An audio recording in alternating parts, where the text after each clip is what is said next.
सुन ले मैं सु छोरा गाम का, शहरा में तू पली बड़ी, कांधे मेरा जिम्मेदारी, तू मेरी पापा की परी, हाथा में मेहनत मेरी, किस्मत गले अड़ी पड़ी। सुन ले मैं तू छोरा गाम का, शहरा में तू पली बड़ी, ले आऊं सफारी जी करदा, पर कर्जे पे मेरा दिल डरदा, मने जिंदगी काटी ट्रैक्टर पे, तेरा सनरूफ बिना कित सरदा,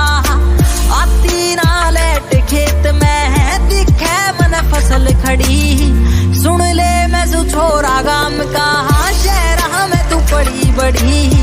कांधे मेरा जिम्मेदारी, तू मेरी पापा की परी।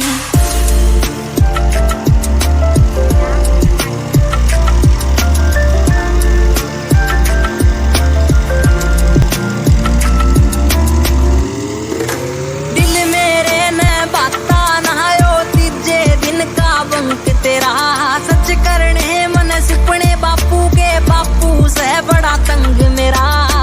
कॉलेज की फीस या भरनी, कितने जाऊं राडो की घड़ी,